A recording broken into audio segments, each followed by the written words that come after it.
I sat at the mahogany kitchen table, the silence in the house thick enough to choke on, a constant, unwelcome guest. The antique grandfather clock in the hall, a wedding gift from my late mother, ticked with a relentless, accusatory rhythm, each beat a painful reminder of a life I, Martha, 78, was beginning to suspect was a beautiful, meticulously crafted lie. My husband of 50 years, Richard, 82, had just returned from one of his countless business dinners. He looked not merely exhausted, but haunted, as if carrying the weight of a secret too heavy to bear. His face was a map of fatigue and guilt, lines etched around his eyes and mouth that were not there just weeks ago.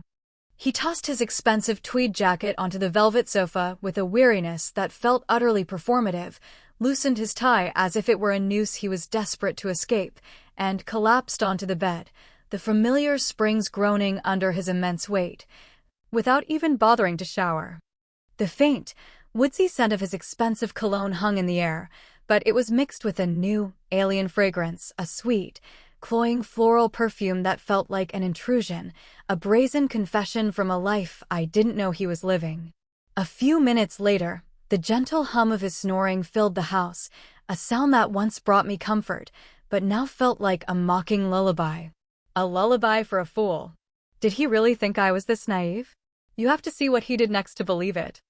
I got up, moving with the quiet, practiced grace of a wife of 5 decades, and began to tidy up the mess he'd left in the living room. His jacket, his wallet, his cell phone, his old, heavy laptop. The phone screen was still glowing. A new email notification lit up like a sinister omen. I frowned. Richard never used email. He always said, "Martha, all this technology is too complicated. I'd rather just make a call." But now, an email. It was right there in plain sight. A digital ghost from a life I didn't know he was leading. Out of a morbid curiosity that felt both wrong and utterly necessary, I opened it. The message was short, a mere handful of words that would shatter my carefully constructed world. "You were incredible tonight, Daddy." It was followed by a glowing red heart, a symbol of affection that pierced my own heart with a cold, sharp ache. I froze, as if someone had physically slapped me. The digital world a cruel mirror reflecting a truth I was too terrified to see. Daddy. The word echoed in my mind. Who was calling him that? And in such an intimate, affectionate tone? I swiped down, my thumb trembling, looking for more clues. But there was nothing. Just a strange, random email address, a jumble of meaningless characters that offered no answers, only more terrifying questions. A shiver ran through my 78-year-old body, not from the cold, but from a profound, bone-deep fear. It felt like a cold wind coming in through a crack in the door of my life, revealing a secret, dark chamber I never knew existed. I glanced at the bedroom and saw Richard turn over with a sputtering snore, his face still and peaceful, a stark and infuriating contrast to the storm raging inside me. My heart pounded like a thief's, a frantic, guilty beat. I quickly put the phone back, my hands shaking so much I almost dropped the fragile device.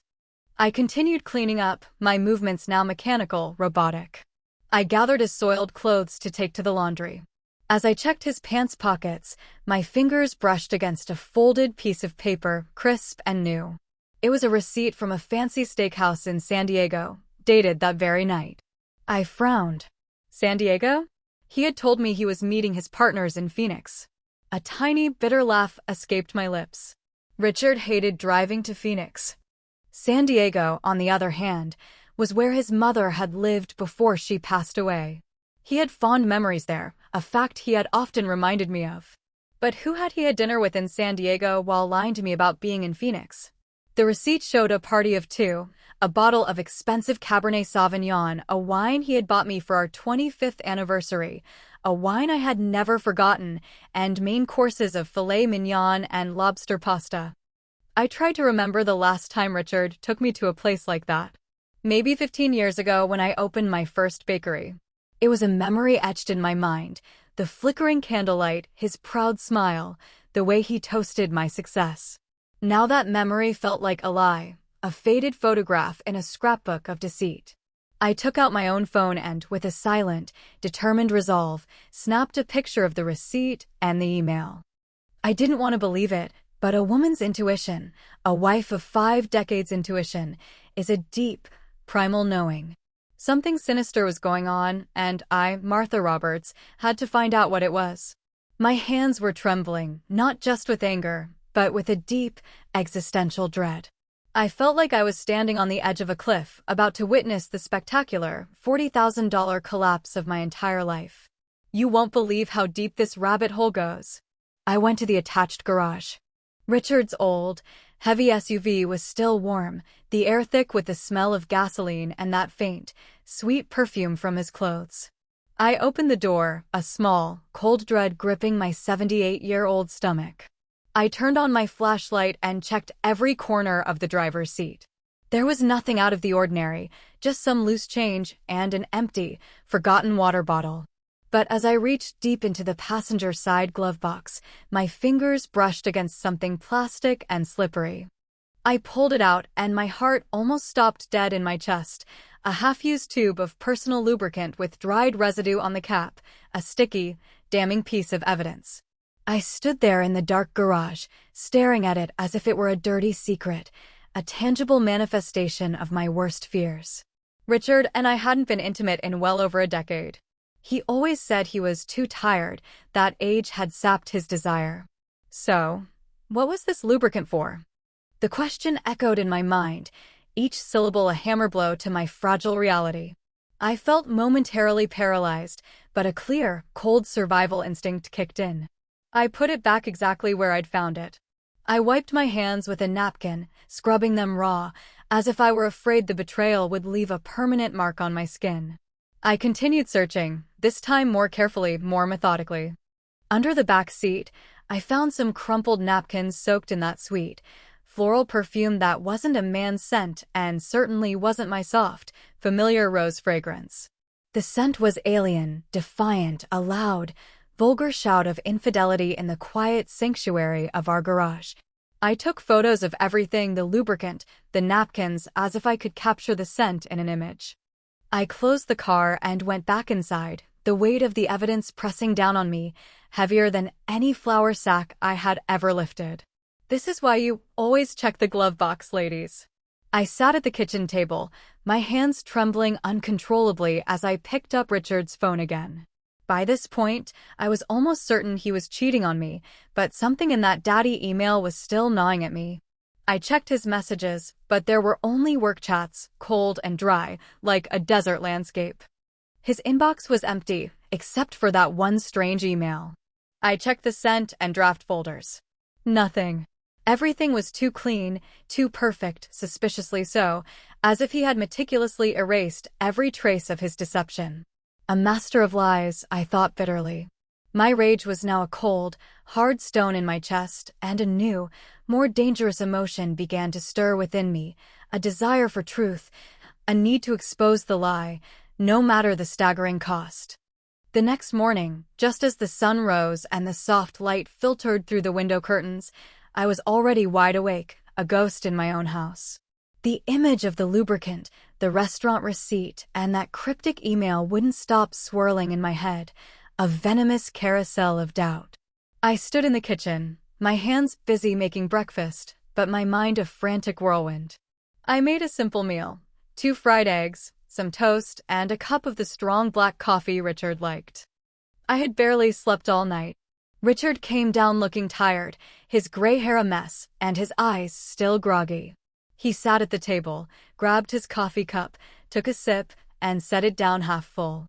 "Martha, I have an important meeting today," he said in a husky voice, a rehearsed line he'd used countless times before, studiously avoiding my eyes. "I'm sure I'll be home late." He was so good at this, I thought. The easy lies, the casual tone, it made my blood run cold. I nodded with a strained smile, though all I wanted to do was scream, "Where is the meeting? With whom? In San Diego again?"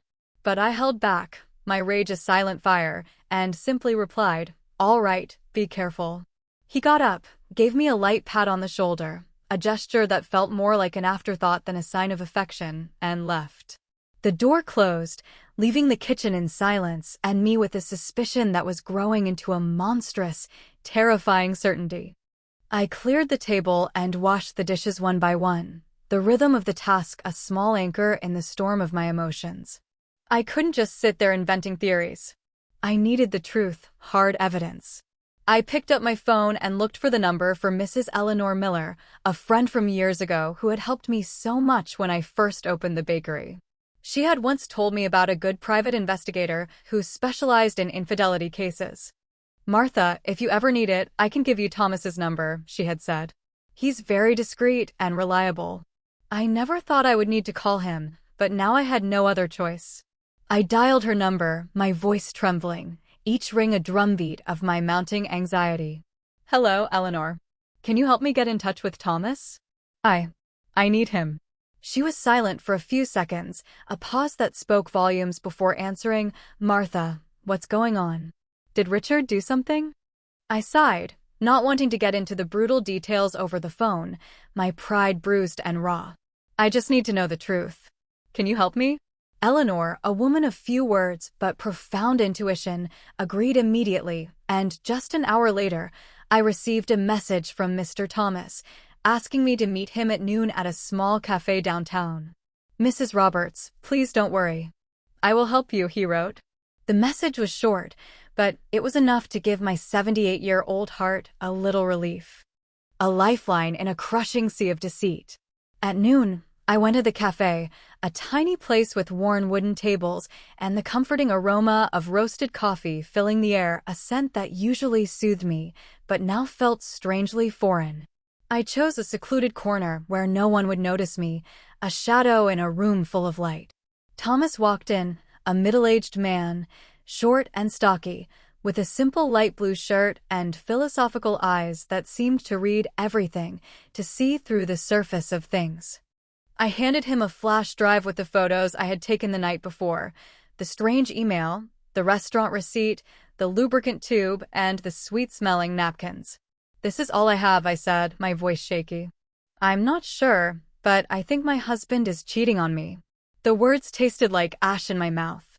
Thomas nodded, reviewing each image on his phone, his face impassive, a professional facade hiding whatever thoughts he had. He carefully made notes in a small, worn notebook. "Mrs. Roberts, I understand. I'll start following Mr. Roberts this afternoon. Don't worry, I'll let you know as soon as possible." I looked at him, trying to hold back the tears that were burning my eyes. "Thank you," I said softly. "I just want to know the truth, whatever it may be." Thomas nodded with a compassionate look, a flicker of understanding in his eyes. "I'll do my best. Go home and don't do anything to arouse suspicion." I left the cafe and walked through the crowd. But I felt a loneliness I had never experienced before. 50 years of marriage, a lifetime built on a foundation of trust that was now crumbling beneath my feet. I had put all my trust in Richard. I always believed he was a family man, someone who would be with me through any difficulty. He was my rock, my anchor. And now here I was, Martha Roberts, 78, hiring a stranger to follow my own husband. The irony was a bitter pill to swallow. I felt like I was in a bad movie, a character in a drama I never auditioned for. Wait till you hear who he was with. It's utterly jaw-dropping. That night, as I sat alone in the bakery, the familiar scent of yeast and flour a constant, soothing presence, going over delivery invoices, my phone vibrated. A message from Mr. Thomas. I opened it, my heart pounding a mile a minute, the blood roaring in my ears. It was a photo of Richard in the light blue shirt he often wore, entering a fancy restaurant, holding hands with a woman. I zoomed in on the image, and my heart stopped dead. It was Sarah, my daughter-in-law.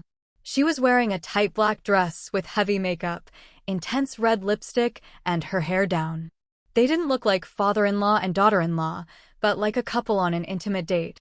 Their bodies were turned toward each other, a shared, sickening secret between them. I sank into my chair, my hand trembling as I held the phone. "Sarah, how is this even possible?" At family gatherings, she and Richard always acted distant, barely speaking to each other. I now realized it was a masterful act, a sickening performance for my benefit. Mr. Thomas sent more photos. In one, they were sitting in a secluded corner, the table decorated with candles and flowers. Sarah was leaning toward him, smiling, and Richard was toasting her glass with an oddly tender gaze. I saw the photo and felt a crushing pain in my chest. In 50 years, I had never seen him look at me like that, not even when we were young. When I was that girl from San Diego with long, dark hair and a radiant smile, he looked at me that way, a look of genuine adoration, of a love I thought was mine. Now it was hers. In the middle of the night, a video arrived from Mr. Thomas. The clock on the wall read 2 a.m. I put on my headphones, a desperate attempt to keep the secret contained, and pressed play, my hands so shaky I almost dropped the phone. In the video, Sarah leaned close to Richard's ear, whispering something that made him laugh loudly, a sound that was a complete stranger to me. Her voice sounded sweet, her eyes sparkling under the restaurant lights. Then they got up and left, and Richard, ever the gentleman, opened the car door for her as if she were a lady and he were her lover. I replayed the video again and again, a self-inflicted torture. Each time felt like another stab to my 78-year-old heart. Sarah, my daughter-in-law, whom I had treated like my own daughter, whom I had taught how to make our family's traditional flan, and Richard, the man I had given my whole life to, with whom I had built a family. What were they doing behind my back? Behind James's back? The questions were a tidal wave, threatening to drown me. The truth about why they were doing this is even worse than the cheating. I saved all the photos and the video to a flash drive, making a note of every detail: date, time, place, even the name of the restaurant. My hands worked on autopilot, but my mind was in complete chaos. I didn't want to believe it. I couldn't believe Richard and Sarah were capable of something so low, so cruel. But the evidence was right in front of me, undeniable, a mountain of proof. I stayed in the bakery among trays of sweet pastries that smelled delicious, but I felt like my world was utterly falling apart. I remembered the early days of the business, when Richard would help me carry sacks of flour, when we would laugh together in that little kitchen, our dreams as big as the sky. Now it all seemed like a distant memory, a beautiful, devastating lie I had lived for too long. The next morning, I was in the small kitchen of the bakery, holding a list of orders for a large hotel downtown. The smell of flour and vanilla, which always brought me peace, felt empty that day, a hollow comfort. As soon as I finished signing the delivery invoice, my phone vibrated in my apron pocket. I wiped my hands, and my heart sank when I saw it was a message from the detective. Just a short sentence. "Mrs. Roberts, I'm sending you more evidence." I took a deep breath, trying to stay calm, but my hands trembled as I opened the message. A series of photos appeared on the screen. The first showed Richard in his usual gray shirt, leaving a law office near the main plaza. By his side was Sarah in a beige office dress, her hair in a high ponytail, and huge dark sunglasses that almost covered her face, a pathetic attempt at anonymity. They were walking very close together, not like in-laws, but like a couple. Their bodies a testament to their forbidden bond. In the next photo, they were standing in front of a 4-star hotel with gleaming glass doors and a gold sign. I zoomed in, desperately looking for some sign to deny what I was seeing, but there was nothing. They looked too natural, too comfortable together, a part of a world I was not a part of. Then came a short video from Mr. Thomas. I pressed play, and my heart pounded so hard I thought it would burst, a frantic drum against my ribs. The shot was from a distance, but it was clear enough to see Richard and Sarah on the third-floor balcony of the hotel. His arm was around her waist, and she was resting her head on his shoulder, her long hair moving softly in the wind. And then, like a stab to the gut, I saw them share a quick kiss, without trying to hide. It was a brief kiss, but it was enough to burn away the last spark of hope I had left. I replayed the video frame by frame, each image digging deeper into my soul, a slow, agonizing descent into hell. It gets even more scandalous.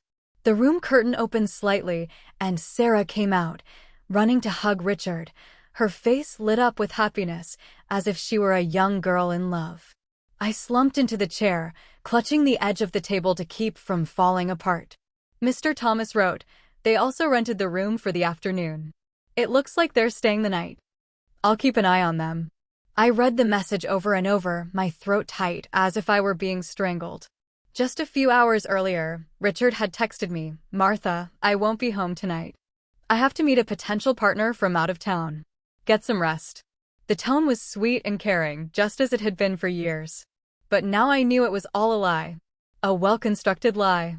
A potential partner from out of town. He wasn't out of town. He was here in a 4-star hotel with our own daughter-in-law. I opened my portable hard drive and carefully saved every photo and every video. Each time I hit save, I looked at the image as if to make sure I wasn't dreaming. In the video, Richard's gaze towards Sarah was so tender. The way he caressed her hair reminded me of the way he used to do it with me more than 30 years ago. We were young, and I believed our love would last forever, a promise whispered under a starry San Diego sky. Now seeing this, all I saw were lies and blatant betrayal. I remembered family gatherings, everyone sitting around the table, a tableau of our perfect family. Sarah always sat far away from Richard. Sometimes she even looked at him with what I thought was disgust. James would joke, "Mom, I think Sarah can't stand Dad. She avoids him like the plague." I believed it, too. I thought they just didn't get along, that she was just trying to fit into the family. But now I understood it had all been a farce, a carefully choreographed dance of deception. They acted too well in front of me, in front of James, in front of the whole neighborhood. I felt like a fool, a blind wife of 78, betrayed by 2 traitors right in front of my eyes. People were going about their lives, unaware of what was happening on that hotel balcony. But Mr. Thomas had captured the perfect moment, like a silent hunter, a snapshot of my reality. I replied to him, "Thank you. Please keep watching. I need to know everything." He answered briefly, "I will. Stay calm." That night, I returned to the house that had been my home with Richard. It felt foreign now, a place of ghosts and lies. I opened the dresser drawer and took out a thick envelope, my hands moving with a grim determination. I printed all the evidence, photos of Richard and Sarah leaving the lawyer's office, photos of them entering the hotel, photos of them on the balcony, and every frame of the video. I carefully arranged them, sealed the envelope, and hid it at the bottom of the drawer under old family photos. I looked at a photo of the 4 of us, Richard, Sarah, James, and me, at James's birthday party a few years ago. Sarah was smiling, hugging James tightly, while Richard stood beside me with his arm on my shoulder, looking proud. Now looking at it, all I wanted was to rip it to pieces, to tear the image of their smiling, deceitful faces from my life. My blood boiled when I heard what they called me. The next morning, just before dawn, I heard the front door open slowly. Richard staggered in, smelling of expensive whiskey. The partner was too difficult, Martha, he complained in a raspy voice, his eyes red as if he'd been up all night. I had to drink a lot. I'm dead tired. I was in the kitchen with a glass of water in my hand, watching his pathetic performance while feeling like he was rubbing salt in a wound. "Rest," I replied calmly as always, the practiced voice of a dutiful wife. "You have to go to work tomorrow." He nodded, gave me a light pat on the shoulder as if nothing had happened, and dragged himself to the bedroom. Minutes later, he was snoring peacefully, as if he'd never cheated on me, as if he'd never gone to a hotel with our own daughter-in-law. When I was sure Richard was asleep, my phone vibrated. It was a call from the detective, Mr. Thomas. His voice was low, almost a whisper, as if he feared someone would overhear him. "Mrs. Roberts, I recorded their conversation in the hotel parking lot. I used special equipment. They didn't even notice. I'm sending it to you now." My heart pounded hard, but I simply replied, "Thank you, Thomas. Send me the file." Minutes later, an audio file appeared in my messages. I put on my headphones, sat at the kitchen table, and pressed play. The first thing I heard was Sarah's voice, cold and ambitious, a total stranger's voice. "Daddy, hurry up with that fake contract. I want to have that whole chain of stores already. I want that old hag out of the house." I felt a brutal blow to my chest and gripped the phone tightly. Then came Richard's voice, deep and confident. "Don't worry about those papers. Martha doesn't know anything. Leave it in my hands. She trusts me too much." It felt like a knife twisting in my heart. They weren't just cheating on me. They were planning to take everything I had built. The bakery chain. All the sweat, tears, and sleepless nights. Baking every batch. Running all over town to make deliveries to keep my reputation. It was all mine. Richard never once got his hands dirty in the kitchen. He never worked the counter or signed contracts with hotels. And now he and Sarah wanted to take it all away. To kick me, Martha Roberts, 78, out of the house I had made a home.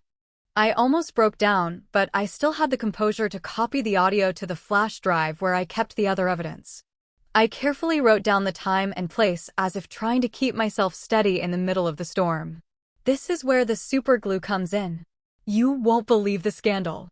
The next morning, as I made coffee in the bakery, my phone vibrated again. Thomas sent another batch of new photos, taken with a telephoto lens. In them, Richard and Sarah were inside his car with a thick pile of papers in front of them. Sarah had a red pen and was marking the document intently. Richard, next to her, nodded and smiled as if he were in full agreement. Thomas wrote, "I overheard something. It seems they want to use a contact at the notary's office to make the transfer. I'll investigate further." I zoomed in on the photo. I could see the letters on the paper, though I couldn't read them. But I knew these weren't normal work papers. They were planning to steal everything I had worked for, step by step. I sat there among the trays of sweet pastries that smelled so delicious. But I felt as if my whole world was collapsing. I reopened the audio file, put on my headphones, and listened to every phrase, every word they said. That wretched old woman. That's what Sarah called me. I remembered the days when she had just joined the family. When I taught her how to make my famous rice pudding, when I hugged her like a daughter. I thought she was part of the family, that she would be the woman who, along with James, would build a future. And Richard, the man I had loved since I was a girl in San Diego, who swore he would be with me until the end. They had made a cruel joke of me, a fool who still believed in love and family. A regular customer came in, Mrs. Evelyn Peterson, who always bought pastries for her grandchildren. "Martha, your bakery has been packed lately. Your chain of stores is expanding." "I'm so proud of you," she said, her voice warm. I forced a smile and replied, "Thank you. I'm doing my best." But inside, I was a wreck. I wondered what she would think if she knew the truth. Would she see me as a strong woman, or just a fool betrayed by her husband and daughter-in-law? I wrapped Mrs. Peterson's pastries, said goodbye at the door, and sank into my chair, my hands on my head. I wanted to cry, but no tears came. Instead, a silent, cold rage burned inside me like the fire in an oven, ready to ignite at any moment. The revenge I planned was worth every single sleepless night. That night at dinner, I sat across from Richard in the small kitchen under the yellow light that gave his face a strange, distorted glow. He ate and spoke in a monotone voice, as if nothing were wrong, as if the world wasn't about to end for him. "Martha, I have to sign some important business papers this week. Maybe you should look them over. They're complicated." I picked up a piece of bread and pretended to take a bite, but in my head I could only hear Sarah's voice from the recording. "Daddy, hurry up and sign the fake contracts." I knew he was testing the waters. He wanted to drag me into his dirty plan. I gave him a dry smile, a facade of a wife who was too tired to argue, and replied, "Yes, I'll look at them later. I'm tired now." He nodded, took a sip of wine, looking at me as if nothing were wrong. But I knew that behind that smile was a man ready to take everything I had built. A predator waiting for the right moment to strike. Richard had a few more glasses of wine. His face turned red, and he started slurring his words about a difficult client he'd seen that day. I nodded as if I were listening, but inside I wanted to scream, "Do you think I'm that stupid?" When he got up, staggering, and went to the bedroom, I cleared the table, my every move slow, containing the anger that was boiling inside me. He threw himself on the bed, snoring loudly, and left his car keys on the nightstand, gleaming under the dim light, a siren's call to my revenge. I stared at them, my heart pounding in my chest. This was my chance, my moment. I entered the bedroom slowly, careful not to make a sound. Every step felt like walking between pain and resolve, between the past and a new unknown future. I grabbed the keys, squeezed them tight, and went straight to the garage. The night was quiet, hushed, as if the world was holding its breath. All I could hear were crickets outside, their chirping a soundtrack to my silent fury. You need to see this to believe it. I turned on my phone's flashlight. The weak light illuminated Richard's old SUV, a silent accomplice in his betrayal. I opened the door. The smell of gasoline was still there, mixed with that strange, sweet perfume. I opened the glove compartment between the seats, and there it was, the tube of lubricant with a loose cap and dried residue on the edge, a monument to their infidelity. I held it in my hand, feeling like I was holding a dirty secret. It was clear they had used it again, as if it were confirmation that Richard and Sarah were still playing their secret game, their twisted little dance. I took the tube of lubricant to the kitchen, placed it on the counter, and washed my hands with lemon soap. I scrubbed them thoroughly as if to erase every trace of the betrayal I had just touched. The fresh scent didn't calm my anger, but it helped me stay focused. I opened the tool drawer and took out a tube of clear, industrial superglue, the same kind I once used to fix a broken chair at the bakery. It was a tool of my trade, now a weapon of my revenge. I carefully unscrewed the cap of the lubricant and filled the tube with the glue, drop by drop, until it was completely full. I wiped the nozzle, shook it gently to mix it, and tested a tiny bit. It came out smoothly, just like the original lubricant. At a glance, no one would notice the difference. I smiled faintly, though a hurricane was raging inside me. This wasn't a game. It was the first step to getting justice. I put the tube back in the glove compartment, adjusted the floor mat and the seat just as they were, as if no one had touched anything, before closing the car. I opened the trunk to check. There were only crumpled bags, an empty water bottle, and an unused condom lying in a corner. My heart skipped a beat, but I wasn't surprised anymore. I took pictures with my phone, adding them to the growing collection of evidence. Each image was another piece, a reminder that I couldn't let Richard and Sarah get away with their lies. You'll never guess what happened when they tried to use the lubricant. Back in the house, I put the keys back in their place next to Richard's alarm clock. I grabbed an old book and sat on the living room sofa, pretending to read. The dim light fell on the pages, but I couldn't read a word. My head was spinning. I thought of James, my son, who believed he was living happily with Sarah, without knowing the truth. How could I tell him that his wife and his own father were betraying us? I thought of the bakery chain, of the 50 years of work and sleepless nights, of all the fights with Richard to defend my dream. He never really understood it, but I trusted that he supported me. Now I knew he was just waiting for the right moment to take everything. An hour later, Richard woke up and stumbled into the kitchen for water.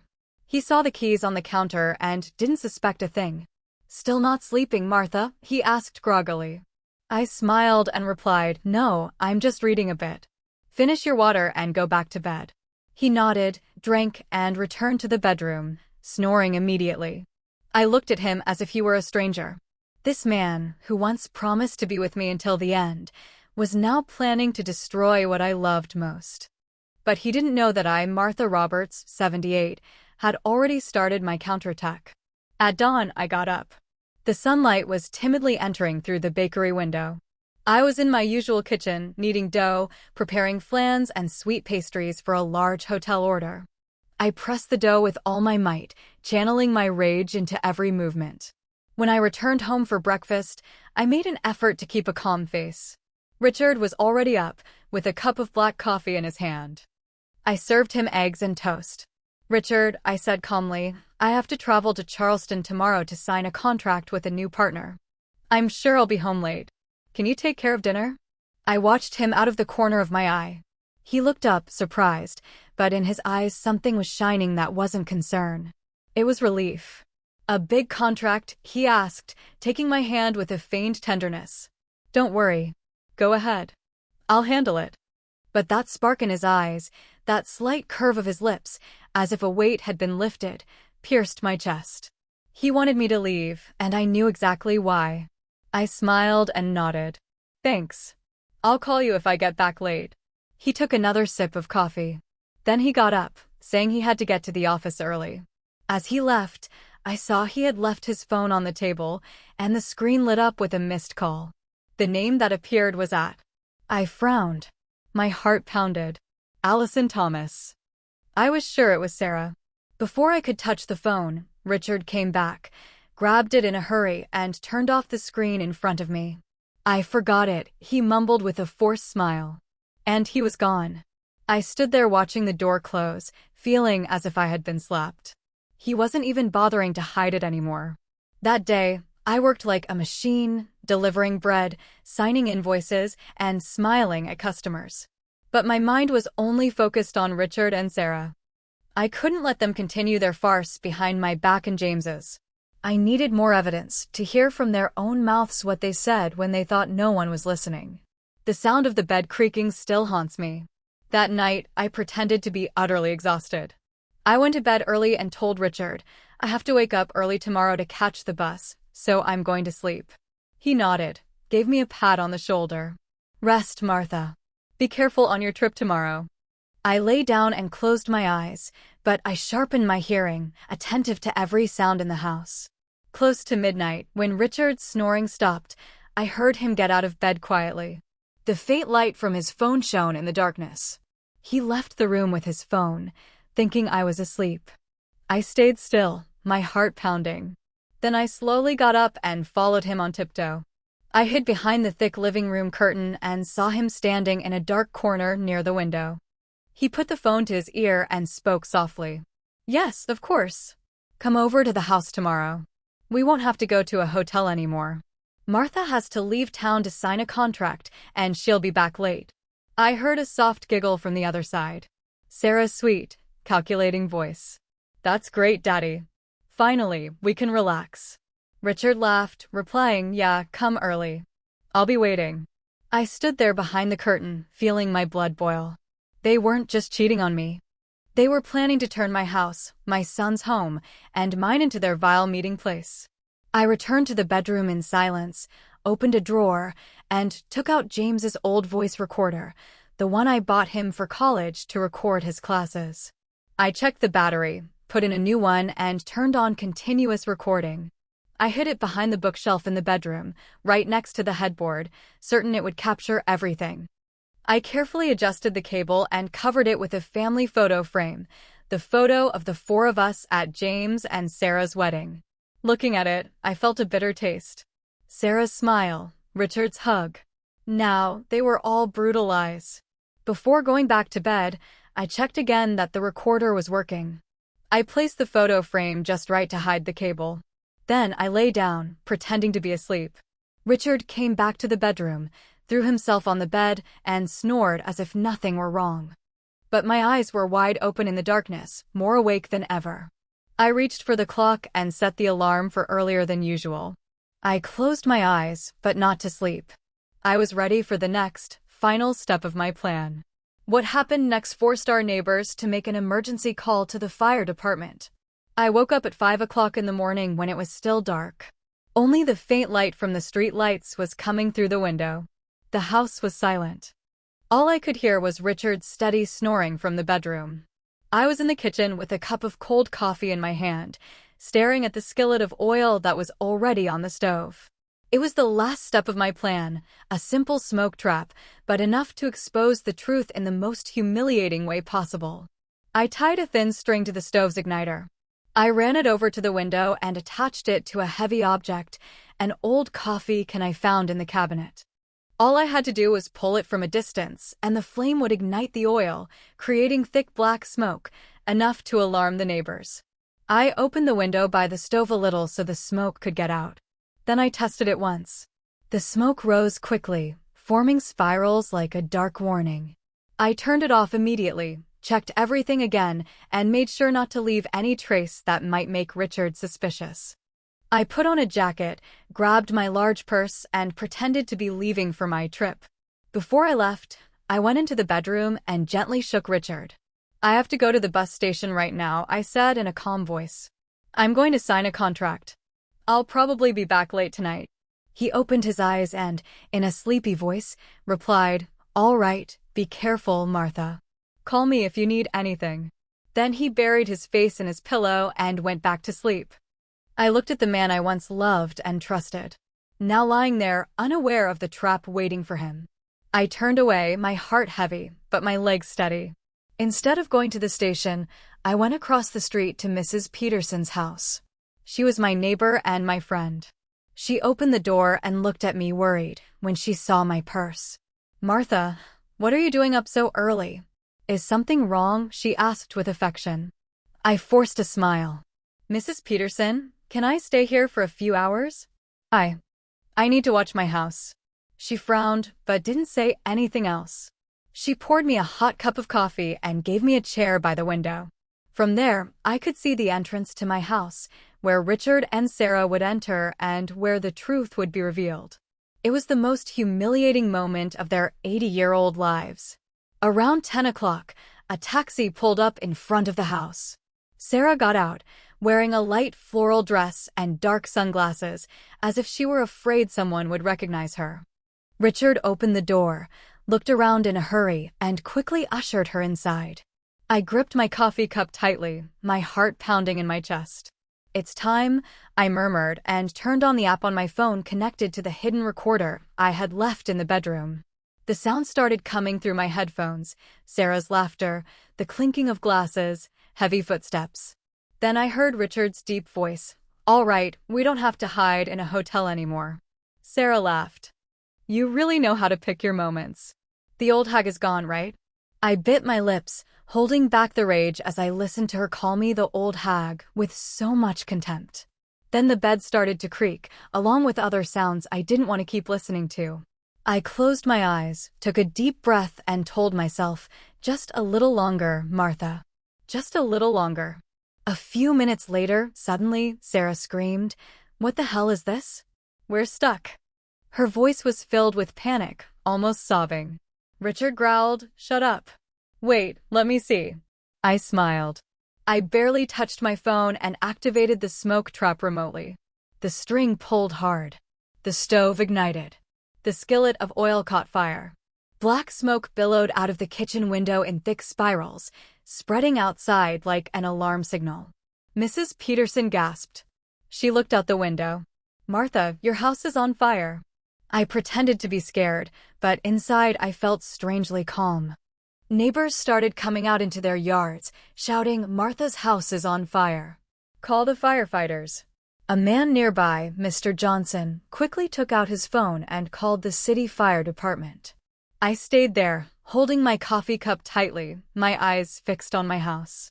Everything was going according to plan. In my headphones, Sarah's voice sounded more and more desperate. "Richard, do something. I can't move." Richard's voice roared, "Don't scream." "I'm trying." But I knew they couldn't do anything. The industrial superglue I had swapped for the lubricant was already at work, leaving them trapped at their most humiliating moment. I imagined them struggling, scared, and a part of me felt completely satisfied. Not because I was cruel, but because they had pushed me to this. They wanted to take my bakery, my family, even my honor. Now I would make them pay. The fire chief, my son, showed up at the door. I looked out the window. The smoke continued to rise, getting thicker. The neighbors were crowding together, yelling in a panic. "What's going on?" someone asked. "Where's Martha?" "She went out of town for work." "That's what I heard," another replied. Mrs. Peterson, standing next to me, looked at me with suspicious eyes, but didn't say anything. She just squeezed my hand gently. I knew she had a hunch, but I didn't need to give her an explanation. The truth was about to explode, and I was ready. Just 10 minutes later, the siren of a fire truck sounded at the end of the street like a death knell. The red vehicle sped up and skidded to a stop in front of my house. I saw James jump out of the driver's seat in his fire chief uniform, his face tense. My son shouted in a firm voice, "Get the equipment ready quick. There might be people inside." I looked at him and felt a sharp pain. My son, always so proud of his family and his parents. Now he was about to face the cruelest truth. I wanted to run and hug him and say, "I'm sorry, James." But I had no other choice. I stayed still, letting everything take its course. The smoke from the kitchen continued to rise thickly, making James and his team believe there was a serious fire. My son led the way with a sledgehammer, breaking down the front door. The sound of splintering wood echoed in the air. His teammates followed him with hoses and extinguishers. I listened to the commotion coming from the bedroom. Richard's desperate shouts mixed with Sarah's sobs. "Do something, Richard." "I can't move." Richard growled, "Shut up. Don't scream." I bit my lips, squeezing the phone where the app was still transmitting the audio from the hidden microphone. They were trapped, helpless, just as I had calculated. James entered the bedroom, and I could imagine what he found. His own father and his wife, naked, stuck to each other on the bed, their faces pale with pain and panic. I wasn't there, but through my headphones, I heard James's voice falter. "What? What is this?" A firefighter behind him murmured in surprise, "Oh my God."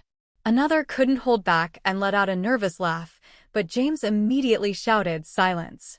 I knew that cry wasn't just to maintain order, but my son's last, desperate attempt to hide his pain. The humiliation was now exposed not just to James, but to the entire fire team and the whole neighborhood. A firefighter ran out and told James, "Chief, the smoke is under control." It was just a small oil fire. Nothing serious. But James didn't reply. I figured the young man was still in the bedroom, frozen by what he was seeing. The neighbors started to arrive, crowding in front of the door, pointing and whispering. "What's happening?" someone shouted. "It's Richard and his daughter-in-law," a woman shouted, her voice full of amazement. "Oh my God, how could this have happened?" Another chimed in. Mrs. Peterson, standing next to me, took out her phone and silently started recording, moving the camera closer to Richard and Sarah, who were writhing in bed, their faces contorted with pain. She looked at me with eyes full of pity and anger. "Martha, you knew about this, didn't you?" I didn't answer. I just nodded softly without taking my eyes off the window. James came out of the bedroom. I heard the thud of his boots on the hardwood floor. Through the headset, I heard Richard shout in a raspy voice, "Get everyone out of here. Close the door, James." But it was too late. The whole neighborhood was gathered, their faces showing disdain, their whispers sounding like a chorus of shame. Father-in-law and daughter-in-law caught in the act. "Unbelievable," a man exclaimed. "Poor Martha. How did it come to this?" Another sighed. The firefighters, after a moment of hesitation, had to act. They wrapped sheets around Richard and Sarah, trying to cover their stuck-together bodies, and carried them out on stretchers. I could hear Sarah's broken sobs mixed with her groans of pain. "Please do something. I can't stand it anymore." Richard just mumbled weakly, "Don't let anyone see us." But the whole neighborhood had already seen. There were looks of revulsion, mocking laughs, and shakes of disappointed heads. They were carried out, wrapped in a thin sheet, amidst the growing murmurs. What a disgrace. Father-in-law and daughter-in-law. My God, how filthy. The crowd was still gathered at the entrance when the ambulance left with its siren blaring. Among the loud voices, I heard bursts of laughter. "What a show," shouted Mr. Johnson. "I can't believe there are two people so shameless in this world." An old woman shook her head and whispered to the person next to her. "Poor Martha." I stood among the people, pretending to be surprised, as if I had just run there from the bus station. James stood motionless in the yard, his arms hanging, his face pale as a ghost. His teammates avoided looking at him and quietly gathered their tools. I knew that James wasn't just shocked to see his father and his wife stuck together in bed, but by the double betrayal of the two people he loved most. I wanted to run and hug him, to tell him I was sorry for letting him see something like that, but I held back and walked behind Mrs. Peterson, who silently accompanied me to the hospital. But my revenge wasn't over yet. We sat in the third-floor hallway waiting while I maintained the concerned look of a wife who had just found out her house had been on fire. Hours later, a doctor came out, sweat on his forehead. He looked at me and spoke in a low voice. "Mrs. Roberts, we managed to separate them. Fortunately, there was no serious damage. They just need some skin ointment." I nodded, pretending to be relieved, while my fingers discreetly brushed against my purse where I had hidden 2 tubes of thick mustard I had prepared. "Thank you, doctor," I said, my voice trembling to hide my plans. "Can I see them?" He nodded and led me to the nurse's station where they gave me 2 tubes of healing ointment. The nurse, a young woman, looked at me with compassion. "Ma'am, this is a very difficult situation." "I'm so sorry." I gave a weak smile, and the moment she turned around, I swapped the tubes for the mustard I had in my purse. My hands moved quickly and confidently, as if I had rehearsed it hundreds of times in my head. I entered the hospital room with a tube of mustard in my hand, feigning concern. "Richard, Sarah, are you okay?" Sarah was in bed, her hair a mess, her eyes red, unable to look at me. Richard, still pale, mumbled, "Martha, I can explain." But I didn't let him continue. I placed the tube of mustard on the table next to the bed and left. Minutes later, a gut-wrenching scream came from the room. Sarah was covering her face, crying. "It burns. My skin is on fire." Richard was writhing in bed, cursing. "What the hell is this? Who did this?" The entire hallway was in an uproar. Patients and family members came out to look. An old woman whispered to her son, "It's them. The couple from the video this morning on the internet. The father-in-law with the daughter-in-law. What a disgrace." Another added, "They deserve it." The doctor ran into the room, asking the nurses to clean their skin and apply a neutralizing agent. But the humiliation of Richard and Sarah was already public, impossible to stop. Mrs. Peterson's video of them being carried out on a stretcher had spread throughout the neighborhood and on social media. I was in the hallway listening to the murmurs, feeling as if the whole world were witnessing the downfall of those 2 traitors. When the crowd dispersed, James entered the room with a thick folder in his hand. I had called him as soon as the ambulance left, asking him to get the envelope with the evidence I had saved in the drawer and the 2 divorce papers I had ready. He handed me the folder, his gaze empty, without saying a word. Now came the final blow. I opened it, took out the documents, and placed them on the table in front of Richard and Sarah. I looked at him directly in the eyes, my voice cold, but firm. 50 years of marriage end here. Sign these, and then do whatever you want as long as you disappear from my son's life and mine. Sarah collapsed, crying, looking at James. "Honey, forgive me. I made a mistake. Please, I beg you. Forgive me." But James just looked at her, his gaze as hard as stone, and left without saying a word. Richard tried to grab my hand, his voice trembling.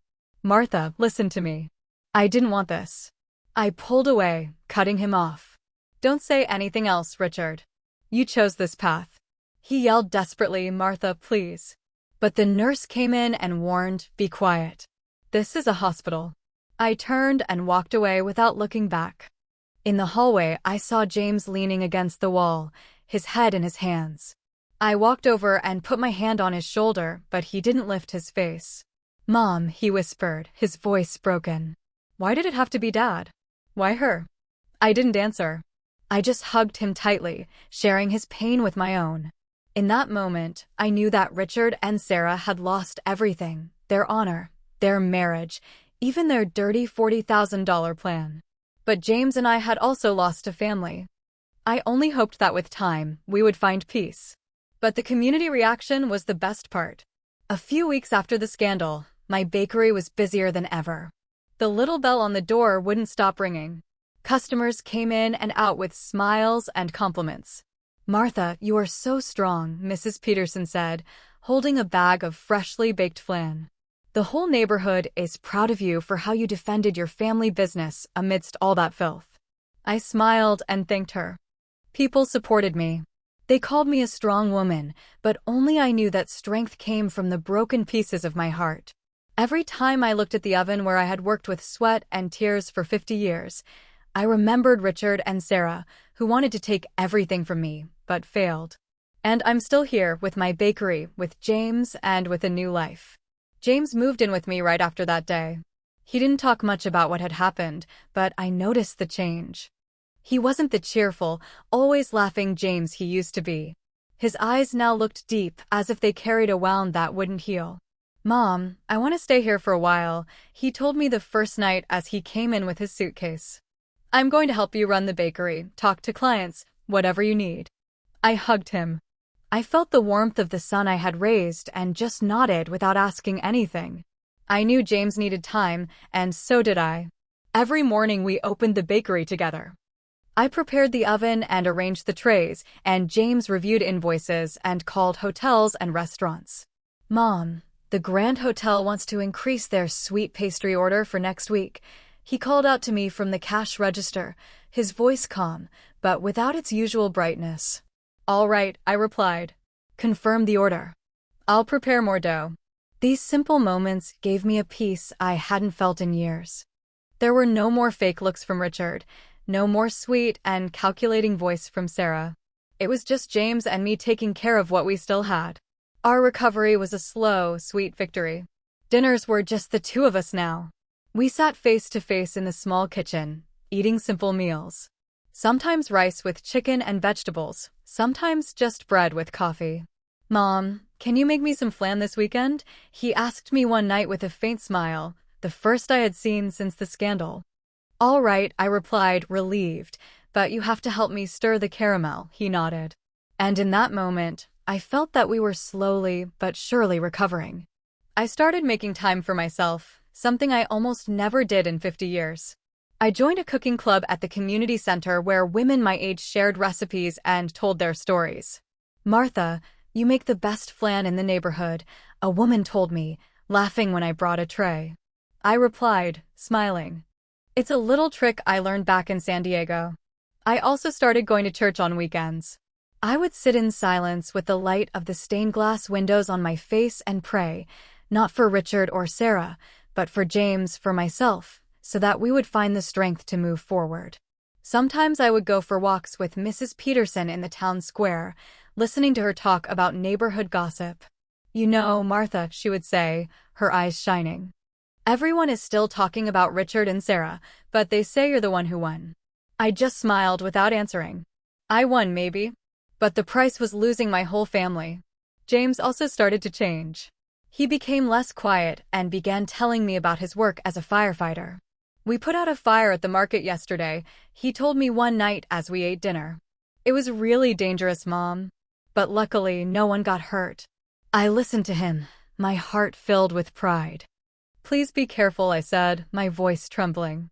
You're all I have left. James looked at me with tenderness. Don't worry, Mom. I'll never leave you alone. Those words were like medicine. They gave me back the faith that, even though I had lost so much, I still had my son, who would always be with me. The final reflection of a woman scorned, but strong. One afternoon, while the bakery was full of customers, I sat at the cash register, watching the movement in the street. The bell on the door rang nonstop. The smell of sweet bread filled the air. I looked at the trays of flan and pastries and thought about the entire journey. I had built this bakery with my own hands. From a girl in San Diego to a woman who knew how to endure. Richard and Sarah wanted to take everything from me, but failed. I kept my bakery. I kept James. And most importantly, I kept myself. Did you like my story? And which city are you listening from? Let's meet in the comments. If you like the story, you can support me by sending us super thanks so I can keep bringing more stories like this. Thank you so much for your sweet support.